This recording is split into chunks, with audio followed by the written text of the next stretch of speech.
Hook off the jab sports. Alright guys, today we're talking Spence versus Crawford. That's Errol Spence Jr. versus Terence Bud Crawford. I'm going to break this down, the way I see it as of right now. Again, I could put out, I probably will end up putting out another video, as more information comes out, so on and so forth, because we know a lot about these fighters right now, but information always comes out as fights get closer to being made. So I'm just going to talk about this as it is right now. If you guys have more information, please let me know. If you see it another way, again, please let me know by leaving comments, subscribing, and so on and so forth. You know how this goes already. I'm going to start by talking about the weight. Spence appears to be the bigger fighter. I know that the last time I saw them face to face, they appeared to be the same in height. But again, I haven't seen these fighters in person, and when you're talking about these numbers that you see, at the tail of the tapes before a fight and so on, people come out wearing all kinds of high shoes, platform shoes, Timberlands, all kinds of stuff. So from what I saw, their height seemed to be fairly similar. However, Errol Spence, I do believe, is the bigger fighter. Okay. These guys, they fought similar fighters. They've had similar opponents, but at the end of the day, styles make fights. And although they fought similar opponents, Crawford has a style that will allow him to get opponents out of the ring quicker, whereas Spence has a style that will do the job sooner or later. And I think that's important to point out. One fighter has a style where, he depends on his speed and his ability to switch stances, and, he's very bouncy. Terence Crawford is a very bouncy fighter, very agile, like a cat. And to his credit, that's not something that's easy to deal with. He seems to carry power with the style, which is very dangerous. For somebody to be able to move the way Crawford moves and still hit you and hurt you, this is something that will cause any fighter problems.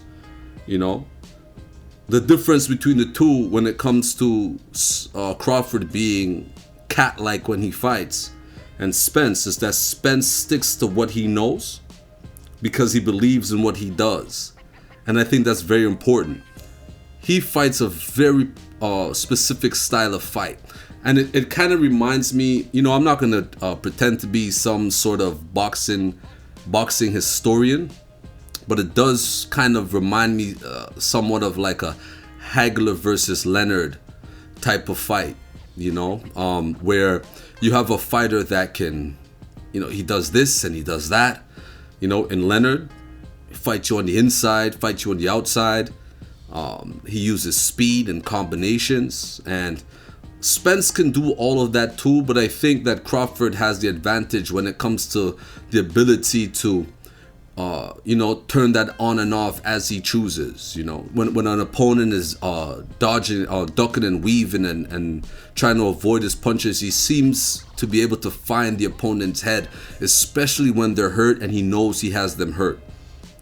Errol Spence is, he could fight you on the inside and he could fight you on the outside.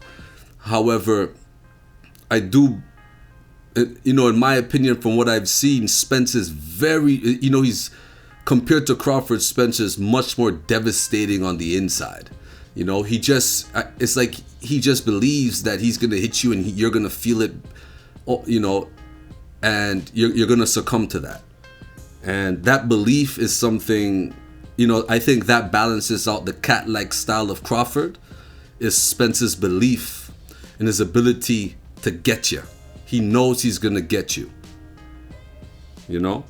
And, Crawford, he has a variety. He has a variety of ways he can manage a fight. And Spence does too. But, Crawford is just more willing to demonstrate that variety, whereas Spence simply just guarantees that he's gonna his opponent will be broken the way he enjoys doing it best. And that's body shots. It's body shots going down to the body and coming back up to the head. And he's willing to do that all 12 rounds. He doesn't slow down at all. And he's just consistent. This fight is basically a paradox. I believe that's what you would call it. It's like the unstoppable object meets the unmovable object, where Spence is the unmovable object and Crawford is the unstoppable object. The thing is, though, is that when Spence breaks down an opponent, I'm not saying that Crawford hasn't done this or he's not capable of it. It's so apparent that when Crawford starts hitting his opponents, it's like there's broken eye sockets, jaws, nose, ribs, all of these things. You could see them crumble. It's very apparent and very evident that they're being broken, and I guess that can be because Crawford, seems to get opponents out quicker, but we've also seen fighters, so two fighters fight the same fighter. So it's like Pacquiao and Mayweather. Mayweather and Pacquiao fought similar opponents. And yes, Pacquiao may have gotten the fighters out of there. But the way that Mayweather did things, it's very apparent. When Pacquiao was doing it, you weren't sure he was going to do it until you saw that knockout. But when you see Mayweather putting in that work, you knew that his opponent, there was no chance. And I think that's the difference, is that when you see Spence start putting in that work, you realize at some point in the fight there's no chance. Whereas Crawford, you know that he has the skills to do it. However, you have to wait the fight may be shorter, but you're still waiting to see if he's gonna do it like that knockout, or that flashy, oh my goodness, he caught him, his opponent is hurt, we know he's going in for the kill. Whereas Errol Spence, it's like he's breaking him down, he's breaking him down, he's breaking him down, he's breaking him down. Did he get the knockout? Yes. Did he get the knockout? Maybe not. But he broke him down, and at the end of the fight, it was apparent. It becomes apparent at the end of the fight. And I think that a lot of people, they underestimate certain styles because people get caught up in the flashiness of a fight as opposed to the effectiveness of the style. If there was a person that would, outclass Spence, it would be Crawford. At the end of the day, I believe that if Crawford comes in with the right game plan, he could definitely outclass Errol Spence. He has the ability to outclass him and, finish that fight. I honestly believe he could finish the fight untouched if he really wanted to, but will he be able to do that is the question. Is he going to come in with a game plan that allows him to come out where we can say he outclassed Spence? Not that he just beat Errol Spence, but he outclassed him. And I think because Errol Spence is the bigger fighter, that's what people are, when they say, Crawford is the faster, he's a meaner fighter. I don't think that's the way for Crawford to go into this fight, thinking that he's the meanest fighter. Errol Spence is a mean fighter too. He's just mean in a different way. Errol Spence fight, when you watch Errol Spence in a fight, it's almost like he enjoys beating you up. He likes to stick to his style and just beat you up, and he enjoys seeing how long it's gonna take for you to succumb to the beating that you're taking. So at the end of the day, the question is, can Crawford hurt Spence? Can he hurt Spence and give Spence a reason to, force Errol Spence backward? Can he give Errol Spence a reason to step backward for the majority of the fight? And can he sustain that for 12 rounds? That style of fighting where he's constantly moving forward. I think Errol Spence, he has a jab that's so dominant in the sport of boxing, and even when you look at the Devin Haney jab, it's a very dominant jab. And I do believe that Errol Spence has the more dominant jab going into this fight. And you cannot underestimate, just because we might not have seen him fighting backwards as much as we would have liked to make comparisons in that sense, that doesn't mean that he can't do it. And All credit to Derrick James. He's a great trainer, and I do believe he's going to prepare Errol Spence to, be able to, take a step back and fire off his shots, his 1-2. Take a step back and fire jab, that right jab and that left shovel hook to the body. I do believe that they will train that. Will Terence Crawford be able to stay off of the ropes for 12 rounds? This is a question. Will he be able to continuously move? And Errol Spence is good at cutting off the ring. Will he be able to stay off the ropes, Terence Crawford? And will Errol Spence be able to deal with the speed of Terence Crawford? They have skills that kind of balance each other out. And I think that people are really, from what I'm hearing, people are really talking about who's the meanest. I don't know if that is simply just a way to sell the fight, for media. Who is the meanest? But guys, we forget, first of all, Terence Crawford I'm sure he didn't grow up soft. And I'm sure Errol Spence didn't grow up soft. And we just saw Errol Spence go through, some of the most tragic things a human being can go through. And, look at him. He came back and beat some very dominant fighters in the sport of boxing. Some of the best fighters in the sport of boxing. He came back like he never went through a windshield. Like he wasn't ejected out of a luxury car going high speeds,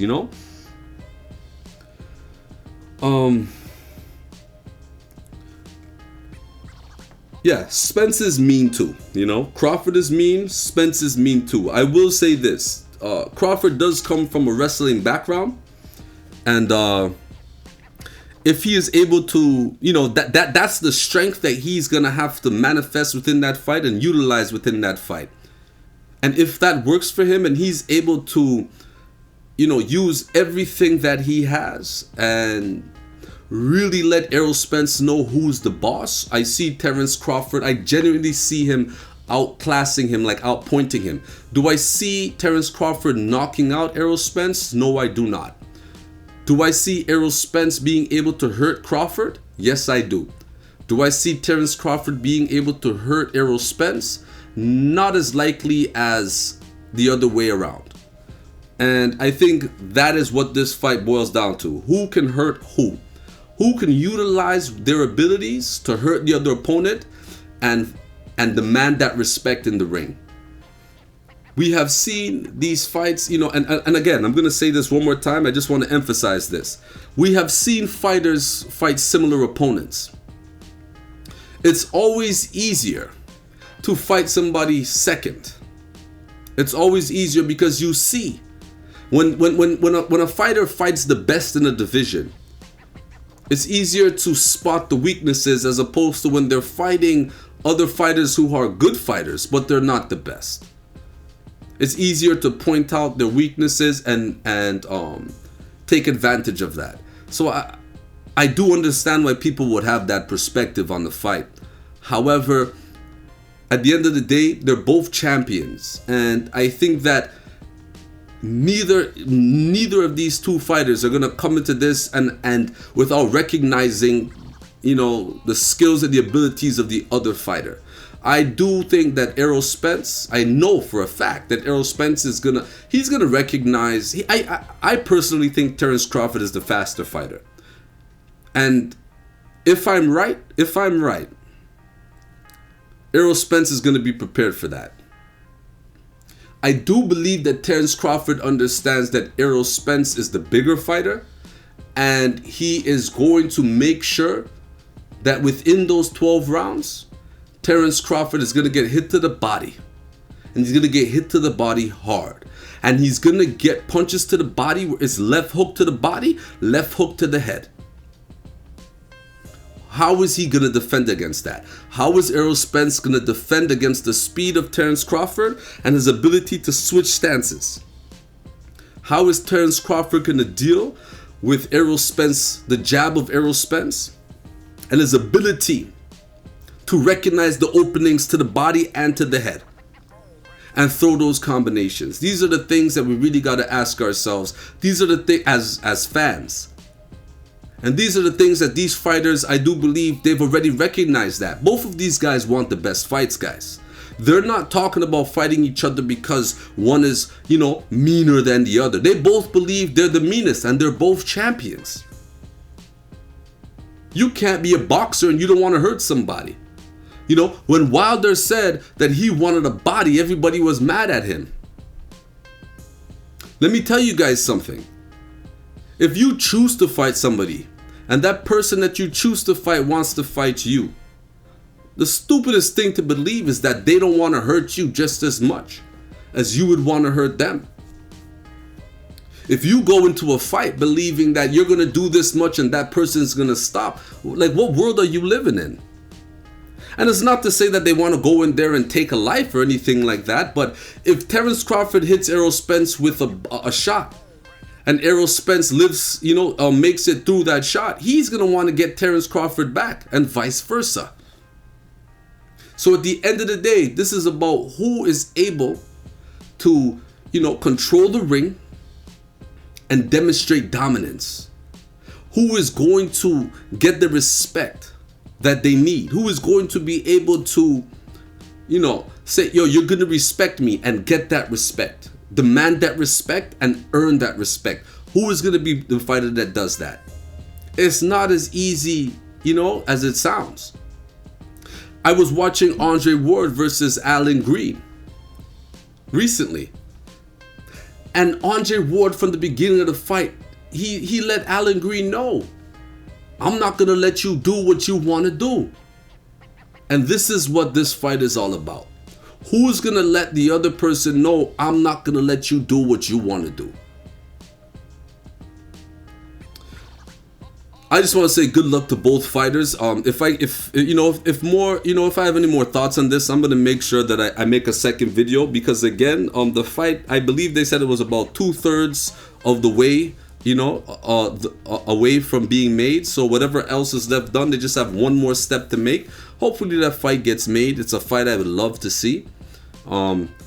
I enjoy watching both fighters fight. It's not that I pick one fighter over the other. I'm just trying to be realistic about it. I personally just see one fighter being able to hurt the other fighter, and one fighter has to prove he's the best. It's like there were so many fighters that, like, for example, Mayweather, Andre Ward, Kovalev, Andre Ward, Mayweather, and he had opponents that were, more powerful than him. These fighters they fought opponents that were supposed to knock them out. And they proved, no, I'm gonna shut you down. This is what boxing is all about. It's a martial art. Who can shut who down? All right, guys. Thank you guys for listening. Like, comment, subscribe.